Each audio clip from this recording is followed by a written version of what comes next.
आज हम करेंगे सेक्शन 30 ऑफ BNSS चैप्टर 4 हमें बताता है कि जो सुपीरियर ऑफिसर होते हैं, मतलब जो पुलिस ऑफिशियल होते हैं हायर रैंक में, उनके पास क्या पावर होती है, सिविलियन की ड्यूटी क्या होती है, जो कि मतलब पुलिस के लिए और मैजिस्ट्रेट के लिए कैसे वो सिविलियन को हेल्प करनी चाहिए, किस केस में जो है उनकी ड्यूटी बनती है, ठीक है। कैसे हम मतलब किसी अगर कोई प्रोक्लेम्ड ऑफेंडर है उसको कैसे पकड़ाने की हमारी ड्यूटी, ये सब चैप्टर 4 हमें बताता है। सबसे पहले आगे सेक्शन 30 बताता है power of superior officers of police officer superior in rank to an officer in charge of police station में exercise the same powers throughout the local area to which they are appointed as may be exercised by such officer within the limit of his station। कह रहा जो police officer ना superior है, जो किस rank से जो इंचार्ज ऑफ पुलिस स्टेशन है उस रैंक से उसका हायर रैंक है, उसके पास वही पावर होगी जो उस इंचार्ज ऑफ पुलिस स्टेशन के पास है, वो एक्सरसाइज कर सकता है through out with in the local limit of the station. जहाँ तक उसका ज्यूरिडिक्शन है वो सेम पावर उसको अपनी ड्यूटी परफॉर्म कर सकता है, उसके पास पावर है वो सारी, ठीक है। आगे आ गया 31 police when to assist magistrate and public when to assist magistrate and police. वो कहते हैं जो पब्लिक है कि वो उसको पब्लिक कब असिस्ट करेगी और कब किन केसों में करना चाहिए मैजिस्ट्रेट को और पुलिस को। सेक्शन 31 कहता है every person is bound to assist a magistrate और police officer reasonably demanding his aid. मतलब हर बंदा बाउंड है वो असिस्ट करे मैजिस्ट्रेट को और पुलिस को जहाँ उसको लगता है कि रीजनेबली डिमांड करता है कि उसको ज़रूरत उसकी है, उसको हेल्प करनी चाहिए पुलिस ऑफिसर, जो पुलिस ऑफिशियल्स हैं उनकी और जो मैजिस्ट्रेट हैं। किन केस में इन टेकिंग और preventing the escape of any other person whom such magistrate और police officer authorise to arrest. मतलब जो अगर कोई पुलिस ऑफिसर और मैजिस्ट्रेट अगर किसी अक्यूज को अरेस्ट करने के लिए उनके पास है अथॉरिटी, तो उन केस में पब्लिक को उनकी हेल्प करनी चाहिए। In the prevention of or suppression of a breach of the peace, और जहाँ उनको लगता है कि यहाँ अगर ये ऑफेंस होगा तो यहाँ किसी भी शांति भंग हो सकती है या कोई ब्रीच ऑफ पीस हो सकता है उस केस में। और in the prevention of any injury attempt to be committed to any public property, और उनको लगता है कि जहाँ इस माहौल से या इस इंजरी से किसी भी अटैम्प्ट से ये हो सकता है कि वहाँ उस केस में पब्लिक प्रॉपर्टी है उसको इंजरी हो सकती है। इन केस में जो पब्लिक है उसको असिस्ट करना चाहिए। किन केस में जहाँ उनको लगता है कि ऑफेंस मतलब बनता है कि ऑथोराइज उनके अरेस्ट करने में, उस केस में पब्लिक को करना चाहिए। जहाँ उनको लगता है कि जो पीस है वो ब्रीच हो सकता है, और वहाँ हो सकता है जहाँ उनको लगे कि पब्लिक प्रॉपर्टी को कोई हार्म कर सकता है, उन केस में। आगे section 32 A to a person other than police officer executing warrant. अब ये कहता है जो वारंट को एग्जीक्यूट करता है, हालांकि वो पुलिस ऑफिसर ना हो, मतलब कोर्ट का स्टाफ जो किसी जैसे सम्मन को वो सर्व कराते हैं, वारंट को करते हैं, इनको वेल्फ कहते हैं, जो वारंट को एग्जीक्यूट कराते हैं। कहते हैं उन केसेस में जो पब्लिक है उनकी क्या ड्यूटी है। When a warrant is directed to person other than a police officer, मतलब अगर किसी को कोर्ट ने कह दिया कि आपने वारंट एग्जीक्यूट करनी है और जिनको कहा है वो पुलिस ऑफिसर नहीं है, वो कोर्ट का स्टाफ है। अब police officer other than a police officer any other person में aid in the execution of such warrant if the person to whom the warrant is directed be near at hand and acting in the execution of warrant। ये कहता है if the person to whom the warrant is directed be near at hand and acting in the execution of warrant, कि जिसको warrant officer है ना, जिनको warrant execute करने के लिए सर्व करने के लिए कोर्ट ने कहा है, तो जो पब्लिक है उसकी ड्यूटी होगी कि वो जो है वो जिसने वारंट की सर्विस करवानी है उसकी भी हेल्प करेगी वो जो पब्लिक है, ठीक है। If the person to whom the warrant is directed be near at hand and acting in the execution of warrant, कि वो ऐसे कि जैसे वो एग्जीक्यूट करवा रहा है उसको भी उसकी हेल्प करनी हुई है जैसे पब्लिक नॉर्मल केसेस में करेगी, ठीक है। Section 33 public to give information of certain offences। Every person aware of any of the commission of or the intention of any other person to commit any offence punishable under any of the following section of the BNS नेमली। वो कहता है हर बंदे की duty है कि जहाँ उसको लगता है कि कोई बंदा मतलब कोई अक्यूज, उसकी इंटेंशन ये है कि वो ऐसा ऑफेंस कमिट करे जो बीएनएस में है, तो वहाँ पर उसकी ड्यूटी होगी कि भाई आप पुलिस को बताओ कि ये जो ऑफेंस होने वाला है या इसकी इंटेंशन इस बंदे की ये है। कौन कौन सी ऑफेंस है? सेक्शन 103 to 105 हो गया, ठीक है। फिर उसके बाद सेक्शन 111 to 113, उसके बाद 140 to 144, 147 to 154 and section 158, 178 to 182, 189 and 191। ये सारे ऑफेंसेस हैं, ठीक है, कि जहाँ उनको लगता है कि ये ऑफेंस में वो बताएगी। कहता है shall in the absence of a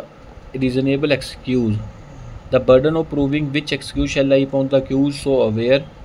forthwith give information to the nearest magistrate or police officer of such commission of intention। मतलब ये जो ऑफेंस है, अगर उनको लगता है ये ऑफेंस हो सकता है और बंदे की इंटेंशन है, तो वो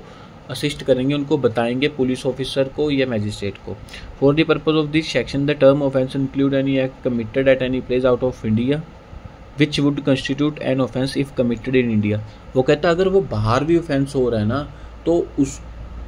वो भी बताएगा मैजिस्ट्रेट को या पुलिस ऑफिसर को कि भाई ये ऑफेंस होने वाला है, अगर वही ऑफेंस इंडिया में क्राइम है, ठीक है, वो जब बताएगा। अब अगर हम ये देखें कि 103, 105, ठीक है, ये मतलब कौन सा ऑफेंस अगर बीएनएस में देखें हम 103 मतलब ये जैसे कोई मर्डर का ऑफेंस है, ठीक है, 103, 104 हो गया। उसके बाद 111 113 ये भी मतलब वो आपका 113 में जैसे पैटी ऑर्गेनाइज क्राइम, 112 में ऑर्गेनाइज क्राइम आ गया, ठीक है। तो ये सारे ऑफेंस है, आप इसकी लिस्ट देख लेना एक बार क्या है। उसके बाद आ गया हमारा सेक्शन 34। सेक्शन 34 कहता है duty of officer employed in connection with the affairs of village to make certain report. मतलब ये कहता है कि जैसे सरपंच है या कोई और ऑफिसर है जिसको ये ड्यूटी दी गई कि आपने ये विलेज के अफेयर्स देखने, मतलब क्या उनका मतलब सारा माहौल पीस एंड स्टेबिलिटी बनी रहे वहाँ, ठीक है। वो जिसकी ऑफिसर की जहाँ जो ड्यूटी है ना, उसकी मतलब क्या ड्यूटी बनती है, कुछ रिपोर्ट्स बनानी होती है उसने, ये हम देखेंगे कौन सी है। Every police officer employed in connection with the affairs of a village, मतलब हर बंदा, हर ऑफिसर जो एम्प्लॉयड है किसी भी विलेज में, जो विलेज की रिपोर्ट देखता है, मतलब विलेज में क्या चल रहा है, जो भी सारी A to Z, ठीक है। And every person residing in village, और वो दूसरा बंदा जो उस विलेज में रह रहा है, shall forthwith communicate to the nearest magistrate or to officer in charge of police station whichever is near any information which he may possess respecting। कोई बंदा जिसको ये कहा गया कि आपने इस विलेज के अफेयर्स मतलब सारा देखना, आपने जो आपको ड्यूटी दी गई है, और वो बंदा जो उस विलेज में रह रहा है, तो वो कहता है कि आपको अगर किसी इस ऑफेंसेस में जो नीचे लिखी गई और आपको इसके बारे में नॉलेज है, तो आपकी ड्यूटी बनती है कि आप वो नियरेस्ट मैजिस्ट्रेट या पुलिस ऑफिसर को बताए। कौन कौन सी है? द परमानेंट और temporary residence of any notorious receiver और vendor of stolen property in और नियर सच विलेज, कि कोई भी बंदा जो उस विलेज में रह रहा है और जिसका काम ये है कि वो स्टोलन प्रॉपर्टी को बेचता है या लेता है, ठीक है। The resort to any place within और passes through such village of any person whom he knows originally suspect to be a robber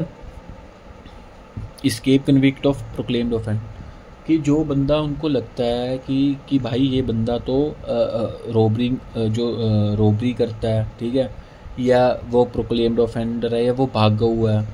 तो जो भाग रहा है पुलिस कस्टडी से, तो वो उनकी ड्यूटी बनती है जो ऑफिसर है और जो उस विलेज में बंदे रहते हैं, ठीक है। द कमीशन ऑफ और इंटेंशन टू कमिट और near such village any non bailable offence और any offence punishable under section 189 और 191 ऑफ BNS। और वो कह रहे हैं कि कोई भी बंदा जिसने ये ऑफेंस किया है और जिसकी इंटेंशन है ये क्राइम करने की, कौन सा जो नॉन बेलेबल ऑफेंस है, ठीक है, अगर उनको ये पता है किसी विलेज वालों को या जो वहाँ के रेजिडेंट है या जो ऑफिसर है उनको पता है, तो उनकी ड्यूटी बनती है कि भाई आप ये वहाँ जाके अपना सारा उसको डिस्क्राइब करो क्या है। ये 189 ये है कि अनलॉफुल असेंबली, ठीक है, और 191 आपका ये है कि भाई जो आप रियोटिंग, ठीक है, रियोट्स करते हैं। 189 अनलॉफुल असेंबली आ गई और 191 रियोटिंग आ गई, रियोट्स जो करते हैं, ठीक है। अगर ऐसा लगता है तो उनकी ड्यूटी बनती है कि वो नियरेस्ट मैजिस्ट्रेट को बताएं। आगे द अकरेंस इन और near such village of any sudden और unnatural death or of any death under suspicious circumstances or discovery in or near such village of any corpse or part of corpse in circumstances which led to reasonable suspicion that such a death has occurred, or the disappearance from such village of any person in circumstances which lead to reasonable suspicion that known bailable offence has been committed in respect of such person। और अगर कोई उनके गांव का आदमी या village का आदमी, जो बंदा मतलब वहाँ उनको लग रहा है कि ये सस्पेक्टेड है, कि ये दिख नहीं रहा, अगर उनको कोई उस वहाँ पर किसी की डेड बॉडी मिले, ठीक है,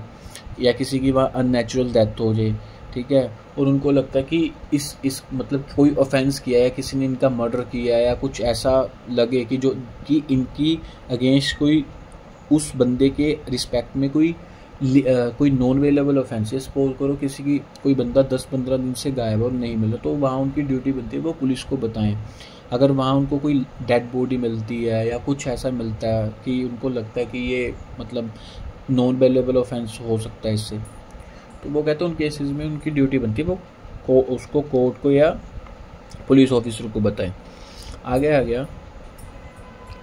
2E, कहता द कमीशन ऑफ और intention to commit at any place out of India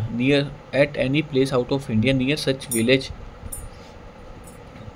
any act which if committed in India would be an offence punishable under any of the, जो हमने ऊपर से section वो पढ़े हैं ना 103 105, मर्डर हो गया, रोबरी होगी या कुछ ऐसा, तो कहता अगर वो बाहर ऑफेंस किए गए, ठीक है, और वो ऑफेंस इंडिया में मतलब अगर होते तो वो ऑफेंस होते, तो उन केसेस में भी उनकी जिम्मेवारी बनती है। आगे आ गया 2F, any matter likely to affect the maintenance of order और द प्रिवेंशन ऑफ क्राइम और ऑफ सेफ्टी ऑफ पर्सन और property respecting which the district magistrate may by general और special order made with the previous sanction of the state government has directed him to communicate information. ये कहता है any matter likely to affect the maintenance of order और the prevention of crime और safety of person और property respecting which the district magistrate by general और special order may with the previous sanction of the state government has directed him to communicate information. मतलब अगर district magistrate ने order pass कर दिया कि भाई अगर कोई पीस को अगर वॉयलेट कर रहा है, ऐसा कुछ हो रहा है, या उनको लगता है कि क्राइम को रोकने के लिए जैसे 144 लगाई हो ऐसा, और सेफ्टी ऑफ पर्सन या प्रॉपर्टी, कोई किसी भी बंदी की सेफ्टी या प्रॉपर्टी, अगर कुछ ऐसा उनको लगता है कि इस चीज़ से ये चीज़ें वॉयलेट हो सकती है, तो उनकी वहाँ ड्यूटी बनती है कि वो सारा कुछ जाके उनको बताएं। कहते हैं विलेज क्या है in this section, village include village land, मतलब अगर विलेज की ये कह रहा है कि अगर विलेज में है नहीं बट विलेज की लैंड है, अगर वहाँ भी उनको लगता है तब उनकी ड्यूटी बनती है, ठीक है, कि ये सारा उनको बताए कि भाई ये क्राइम हो सकता है या हो रहा है। The expression proclaimed offender include any person proclaimed as offender by any court और authority in any territory to which this Sanhita does not extend in respect of any act which if committed in the territory to which this sanita extend would be an offence punishable under any of the offence punishable with the imprisonment for 10 year or more with imprisonment liable with death under the भारतीय विधान। वो कहता है मतलब यहाँ ये बता रहा है कि जो हमने प्रोक्लेम्ड ऑफेंडर पढ़ा उसकी डेफिनेशन क्या है। वो प्रोक्लेम्ड ऑफेंडर कि अगर जिसने ऐसा ऑफेंस किया हो और प्रोक्लेम्ड उसको ऑफेंडर डिक्लेयर कर दिया किसी भी कोर्ट के द्वारा या किसी भी अथॉरिटी के द्वारा, ठीक है, तो उसकी बात कर रही है। उसके बाद आ गया Roman 3, the word officer employed in connection with the affairs of the village means a member of the panchayat. अब हमने पढ़ा था ना कि जो कौन ऑफिसर होगा जो employed in connection with the affairs of the village होगा, मतलब जो विलेज के कामों को देखता है, कौन होगा, means a member of a panchayat, ठीक है, member of panchayat of village and includes the headman and every officer or other person appointed to perform any function connected with the administration of the village। Member है जो पंचायत का, and include the headman, कोई भी बंदा headman जो village के काम को देख रहा है, या कोई भी अदर पर्सन जिसको अपॉइंट किया गया कि भाई आपने ये फंक्शन परफॉर्म करने हैं जो विलेज के एडमिनिस्ट्रेशन के लिए हो, अगर कोई बंदा अपॉइंट किया। तो ये हमारा था सेक्शन 34। तो हमारा ये आज का चैप्टर था 4, ये हुआ कंप्लीट।